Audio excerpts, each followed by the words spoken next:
안녕하세요. 다시 찾아와 주신 여러분을 환영합니다. 징계를 받아야 할 사람은 한동훈 의원입니까? 아니면 징계 문건을 외부와 공유했다는 의혹을 받는 심판자들입니까?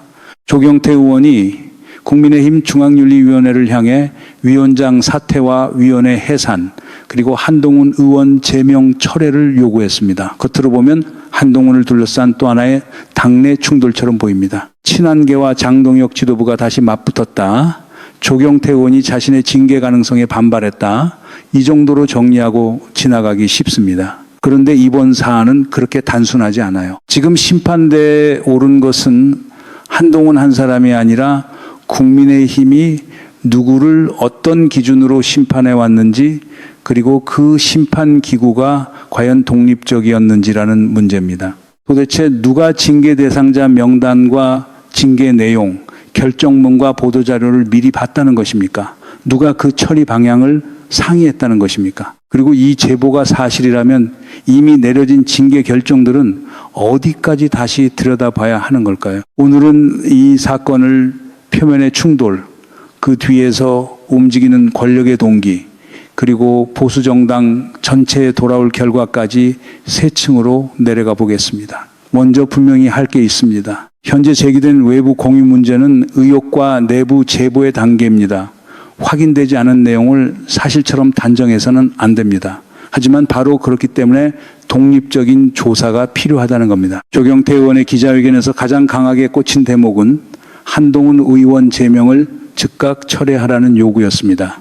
다만 그의 주장은 조건부였습니다. 당시 징계 대상자 명단과 징계 내용, 결정문, 보도자료가 외부인과 공유되고 처리 방향까지 상의됐다는 제보와 정황이 사실이라면 한동훈 의원의 제명은 절차적으로도 정치적으로도 다시 판단해야 한다는 논리입니다. 이건 한동훈의 정치 노선에 동의하느냐의 문제가 아닙니다. 심판이 경기 전에 판정표를 다른 사람과 돌려받다면 그 경기 결과를 그대로 인정할 수 있느냐는 문제예요. 국민의힘 중앙윤리위원회 규정은 공정성과 객관성, 비밀 유지의 원칙을 요구합니다. 너무 당연한 이야기죠. 윤리위원회는 지도부의 홍보부서가 아니고 특정 계파의 인사정리부서도 아닙니다. 당원과 당직자의 행위를 같은 기준으로 판단하는 독립적 심판기구여야 합니다. 그런데 위원장과 부위원장이 서로를 신뢰하지 못하고 일부 위원들이 위원장의 사퇴를 요구하며 위원 구성과 회의 절차를 둘러싼 반발까지 이어진다면 문제가 달라집니다. 남을 심판하는 조직이 자기 내부의 신뢰부터 잃은 상황이기 때문입니다. 이 논란은 갑자기 튀어나온 것이 아닙니다. 한동훈 의원에 대한 제명 결정이 내려졌을 때부터 징계 수위와 절차, 정치적 배경을 둘러싼 논쟁은 컸습니다. 당 지도부는 윤리위원회가 독립기구라고 설명했습니다. 독립기구이니 지도부가 개입할 수 없다는 논리였습니다. 그런데 독립이라는 말은 책임을 피하는 방패가 아닙니다. 독립기구라면 더 엄격하게 절차를 공개하고 이해관계를 차단하고 반대 의견까지 기록해야 해요. 결과가 마음에 들 때는 독립기구의 권위를 앞세우고 절차 문제가 불거졌을 때는 독립기구라서 모른다고 하면 참 편리합니다. 우산은 비 올 때 쓰는 건데 여기서는 책임이 내릴 때마다 펴는 모양입니다. 더구나 다른 징계 사건에서는 법원이 효력을 정지시키며 절차적 정당성의 경고를 보낸 전례도 있었습니다. 법원이 정당 내부의 모든 정치적 판단을 대신할 수는 없습니다. 정당의 자율성은 존중돼야 합니다. 그러나 그 자율성이 자율성과 같은 말은 아니에요. 당원과 당규가 정한 절차를 무시하거나 소명 기회를 형식적으로 만들거나 같은 행위에 다른 기준을 적용한다면 법적 분쟁은 반복될 수밖에 없습니다. 윤리위원회의 권위는 강한 징계를 많이 내린다고 생기는 것이 아니라 누가 대상이 되더라도 같은 절차를 적용할 때 생깁니다. 한동훈 의원 사건은 여기서 더 복잡해졌습니다. 당에서 제명된 정치인이 무소속으로 출마해 유권자의 선택을 받아 국회로 돌아왔기 때문입니다. 당이 퇴장시킨 사람을 유권자가 다시 정치 무대에 올려놓은 셈입니다. 이것이 곧 한동훈 의원의 모든 주장과 노선이 옳다는 뜻은 아닙니다. 선거 승리 한 번이 정치적 면죄부가 되는 것도 아니죠. 하지만 최소한 당내 징계의 판단과 실제 유권자의 판단 사이에 큰 간극이 생겼다는 사실은 부정하기 어렵습니다. 그 간극을 설명하지 못한 채 징계의 정당성만 반복하면 국민은 자연스럽게 묻게 됩니다. 당이 잘못 판단한 것인지 아니면 유권자가 당의 설명을 받아들이지 않은 것인지 말입니다.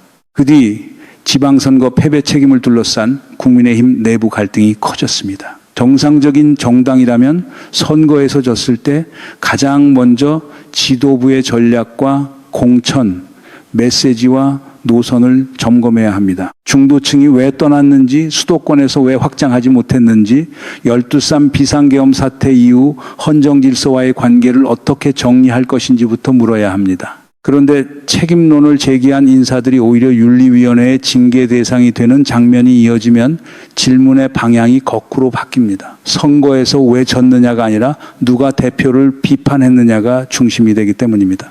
위원회 구성 논란도 이런 의심을 키웠습니다. 7명 체제였던 윤리위원회에서 사태가 이어져 5명으로 줄었고 일부 의원들은 회의에 참여하지 않으며 운영 방식에 반발했습니다. 조경태 의원에 대한 징계 절차가 소수 인원만 참석한 상태에서 추진됐다는 비판도 나왔습니다. 지도부가 빈자리를 채우려 하자 우재준 청년 최고위원이 먼저 편향 운영 의혹부터 조사해야 한다며 반대한 것으로 전해졌습니다. 숫자를 채우는 일과 신뢰를 채우는 일은 전혀 다릅니다. 의자를 2개 더 들여놓는다고 회의실 안에 불신까지 밖으로 나가주지는 않거든요. 여기까지 보면 결론은 간단해 보입니다.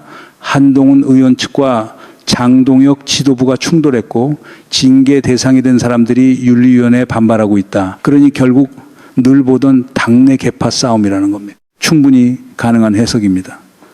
조경태 의원 역시 정치적 이해관계에서 자유롭지 않고 한동훈 의원도 자신의 정치적 복귀와 당내 영향력 확대를 계산할 수 있습니다. 모든 정치인은 정치적 계산을 합니다. 여기서 끝내면 이야기가 꽤 깔끔해져요.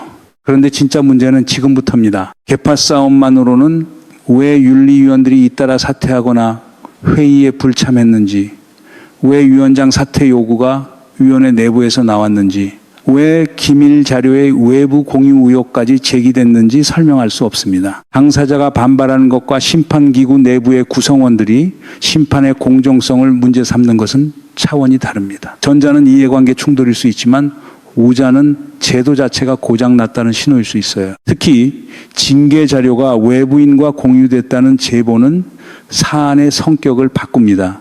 아직 확인되지 않았기 때문에 단정할 수는 없습니다. 누구와 어떤 자료가 공유됐는지, 실제로 결론에 영향을 줬는지, 단순한 행정협의였는지, 정치적 지시였는지 모두 조사해야 합니다. 하지만 만약 징계 대상자 명단과 결정문 초안, 보도자료가 공식 의결 전에 외부로 넘어가고 처리 방향까지 논의됐다면 이는 단순한 말실수나 회의 운영 미숙으로 끝날 문제가 아닙니다. 비밀 유지 의무와 독립성, 절차적 정당성을 한꺼번에 흔드는 문제입니다.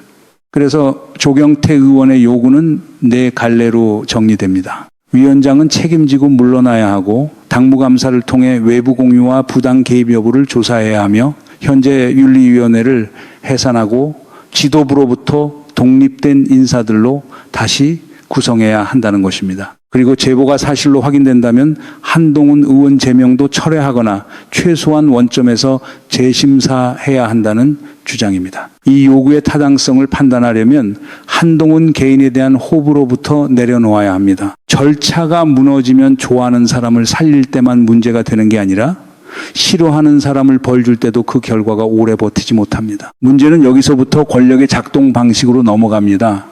선거 패배 이후 정당 지도부가 선택할 수 있는 길은 크게 2가지입니다. 하나는 책임을 위로 올리는 길입니다. 대표와 지도부가 전략 실패를 인정하고 노선과 인적 구성을 바꾸는 방식입니다. 다른 하나는 책임을 아래로 내리는 길입니다. 내부 비판자와 이탈자를 해당 행위자로 규정하고 질서와 단결이라는 이름으로 징계하는 방식이죠.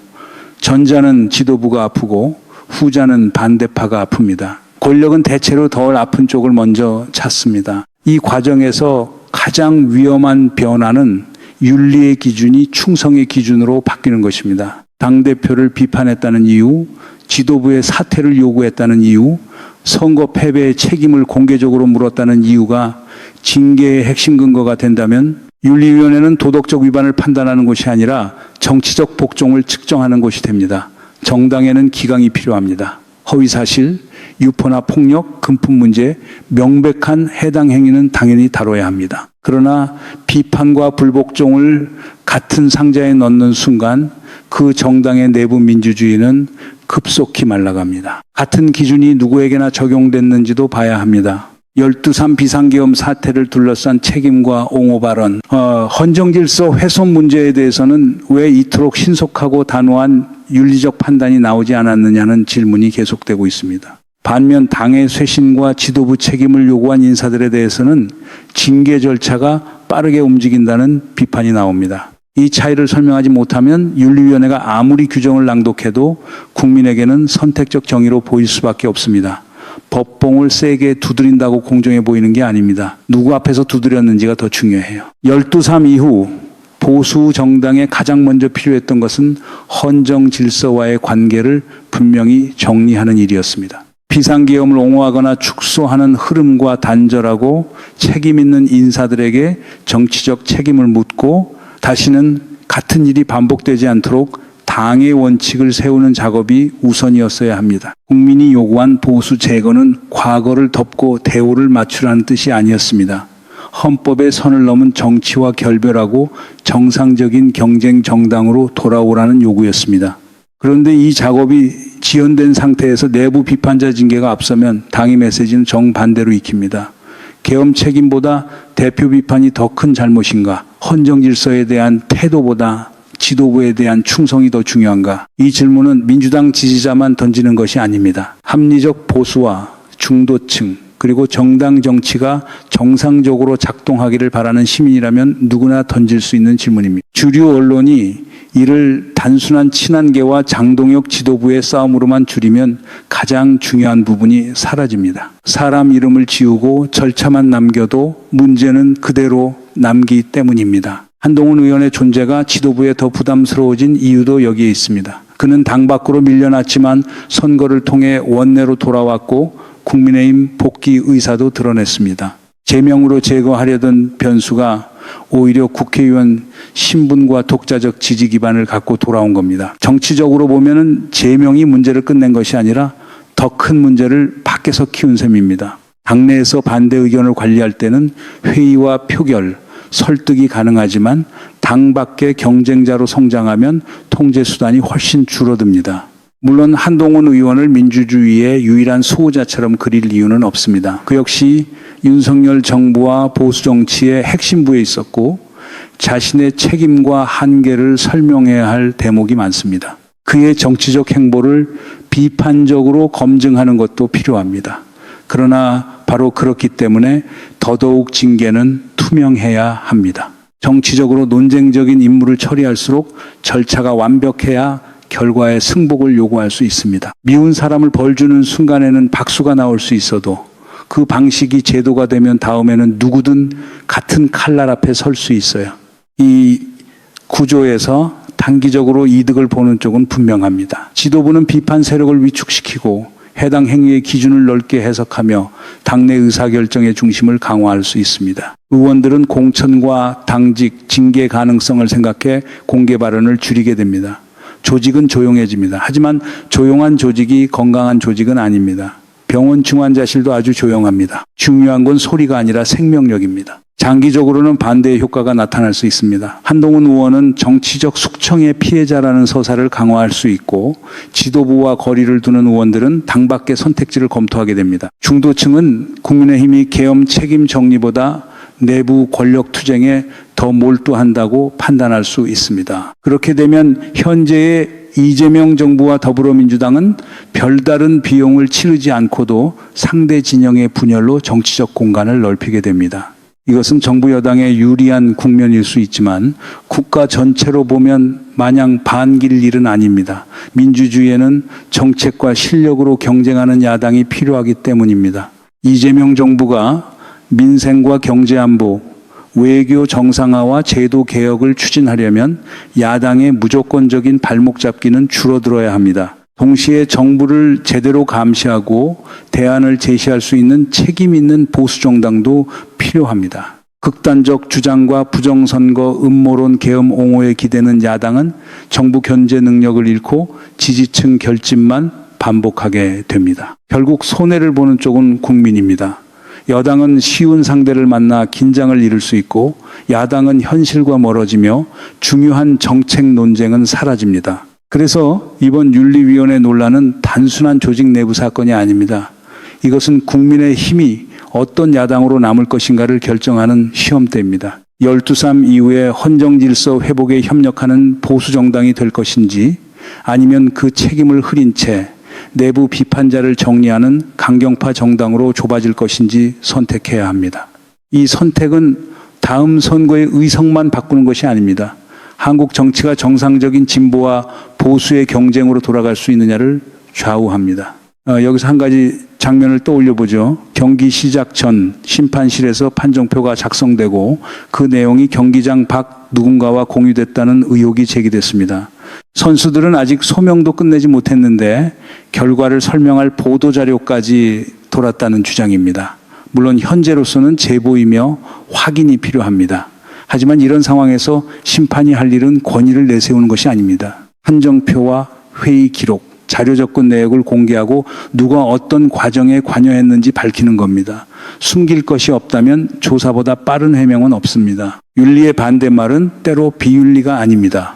권력 앞에서 기준을 바꾸는 순간 윤리는 충성심으로 변합니다. 이 한 문장이 지금 사안의 핵심입니다. 동일한 행위에 동일한 기준을 적용하지 않고 지도부와 가까운 사람에게는 느슨하고 비판자에게는 가혹하다면 그 조직은 윤리를 말할 수 없습니다. 공정성은 선언문에 적힌 단어가 아니라 불편한 사람에게도 같은 절차를 보장하는 행동입니다. 더구나 12.3이라는 헌정질서의 충격을 겪은 뒤라면 정당 내부의 절차 민주주의는 이전보다 더 엄격해야 합니다. 국가의 비상 권력이 절차를 무너뜨린 경험을 비판하면서 정당 안에서는 절차를 편의적으로 다룰 수는 없기 때문입니다. 처음에 질문했습니다. 징계를 받아야 할 사람은 한동훈 의원입니까? 아니면 심판자들입니까? 이제 보니 그 질문도 절반만 맞았습니다.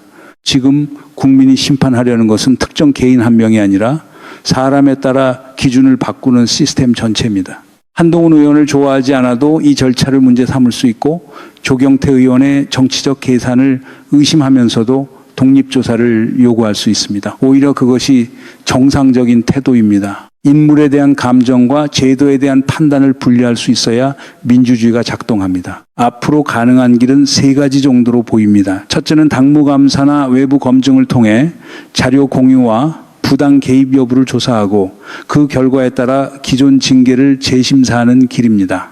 둘째는 의혹을 덮은 채 빈자리에 새 위원을 임명하고 기존 절차를 계속 밀어붙이는 길입니다. 셋째는 징계를 더 확대해 반대 세력을 사실상 당 밖으로 내보내는 길입니다. 첫 번째는 지도부에 당장 부담이 되지만 제도의 신뢰를 회복할 가능성이 있습니다. 두 번째는 시간을 벌 수 있지만 모든 결정이 사전 각본이라는 의심을 키웁니다. 세 번째는 단기 장악력을 높이는 대신 보수 정당의 분열을 고착시킬 수 있습니다. 한동훈 의원 제명이 실제로 철회돼야 하는지는 조사 결과와 규정, 소명 절차를 다시 확인한 뒤 판단해야 합니다. 지금 단계에서 위법이라고 단정하는 것도 성급합니다. 그러나 제보가 사실로 드러난다면 원점 재검토는 피하기 어렵습니다. 반대로 반대로 사실이 아니라면 윤리위원회는 자료와 기록을 통해 명확히 반박하면 됩니다. 핵심은 말의 힘이 아니라 검증 가능한 기록입니다. 정치권이 늘 투명성을 외치면서 정작 자기 회의록은 커튼 뒤에 두는 습관부터 바꿔야 합니다. 국민의힘 지도부도 선택해야 합니다. 장동혁 대표 개인을 지키는 정당으로 남을 것인지 헌법과 국민의 신뢰를 지키는 정당으로 돌아갈 것인지 말입니다. 대표를 비판하는 목소리를 모두 적으로 돌리면 당장은 편할 수 있습니다. 그러나 선거는 당원만 참여하는 회의가 아닙니다. 중도층과 무당층, 합리적 보수 유권자까지 판단합니다. 그들은 누가 회의장에서 이겼는지보다 누가 책임을 인정했고 누가 기준을 지켰는지를 봅니다. 보수 제거는 강경한 구호로 이루어지지 않습니다. 12.3의 책임을 분명히 하고 헌정 질서를 부정하거나 왜곡하는 흐름과 결별하며 지도부도 비판받을 수 있는 제도를 만드는 데서 시작됩니다. 반대자를 징계에 침묵시키는 방식은 재건이 아니라 축소입니다.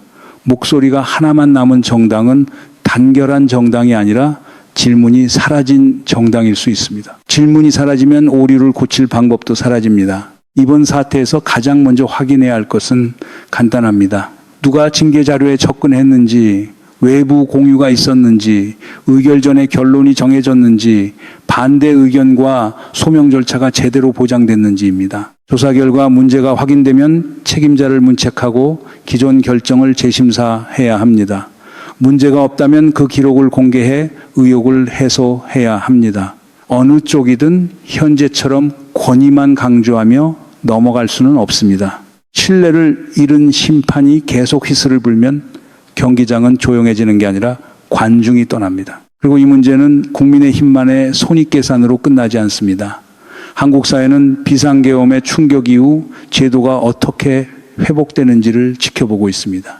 대통령과 정부, 국회와 정당, 수사기관과 사법기관 모두 절차와 책임을 다시 세워야 하는 시기입니다. 이재명 정부가 헌정질서 회복과 개혁 과제를 추진하는 동안 야당이 해야 할 일은 계엄 책임을 흐리거나 내부 비판자를 색출하는 것이 아닙니다. 국민의 삶과 국가의 방향을 놓고 더 나은 대안을 경쟁하는 것입니다. 결국 국민이 요구하는 것은 한동훈 의원을 무조건 살리라는 것도 조경태 의원의 모든 주장을 믿으라는 것도 아닙니다. 누구를 징계하든 같은 규칙을 적용하고 의혹이 생기면 독립적으로 조사하며 잘못된 결정이라면 철회할 수 있는 정당이 되라는 것입니다.